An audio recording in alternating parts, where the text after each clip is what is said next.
Well, hello, welcome back. There's been numerous articles come out lately about how COVID saw reading and math scores plummet, and that some of the ACT scores are now the lowest they've been in 30 years. I understand people needing to be concerned about this. Commissioner Peggy Carr, the National Center for Education Statistics, called it a troubling decline to students' achievements, and it saw math and test scores drop pretty much across the board. So some things were noted. One of the things that was noted was that all students across the board, white, black, brown, rich, poor, they all had drops in their test scores, but the poorer students had greater drops in their scores than more affluent students. This is kind of not surprising for a couple of reasons. One, more affluent students are more likely going to be in, more affluent school districts. You've got the money, you move to where you can get the best results for your children. But these are also the students who have a home computer as opposed to doing remote learning on a smartphone.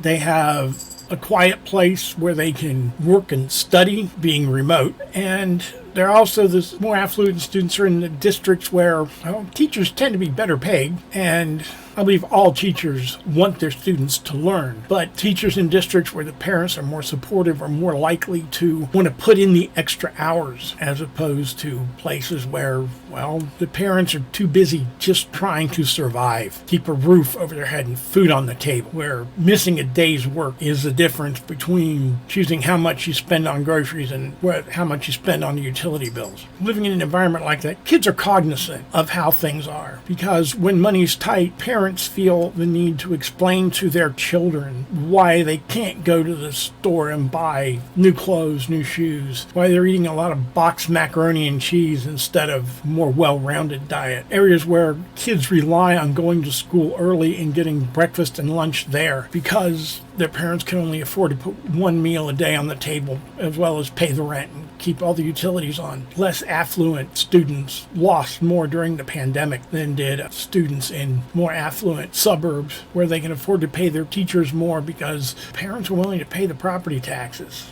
to pay for better resources for their kids. I remember during the pandemic hearing parents complaining, our children aren't going to graduate on time. Well, class of 2020 graduated on time. For the next years, 2021, 2022, to those parents, I said more than once when it would get brought up in conversation, first, your child has to be alive to graduate. If they graduate on time, that's great, but they have to be alive to graduate. Some parents stepped back and thought about it for a second.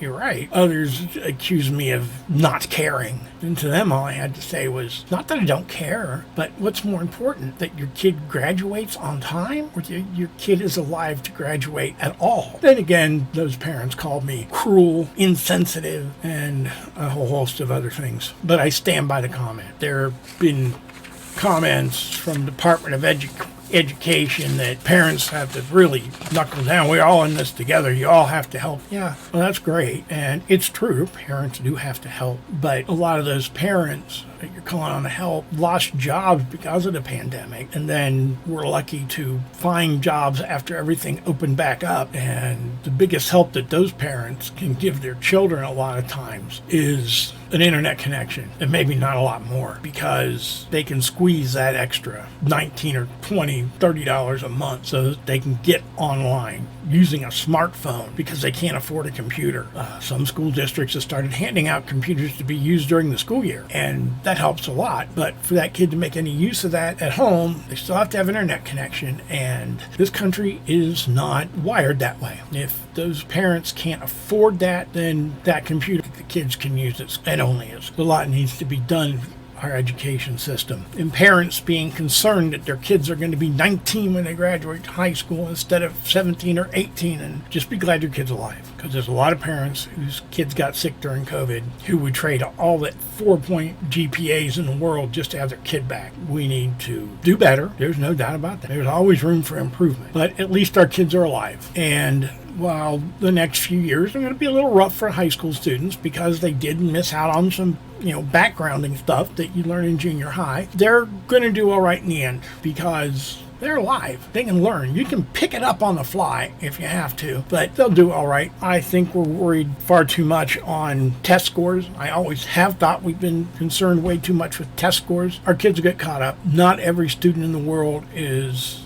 cut out for remote learning. Some groove right to it, and they use it as a way to get through college faster. Others got to be in the classroom. The classroom experience is what gets them into the material. That's just it. Some people can do online learning, others can't. And it's all the person's personality, especially when they're young. You're used to having your friends around. You can complain about something, or you can ask your friend for help, and you can't do that online, not easily anyways. So these kids will be all right. It's just a matter of time. Y'all have a good one. Talk to you tomorrow. Please like and subscribe and all that good stuff. See you later. Bye.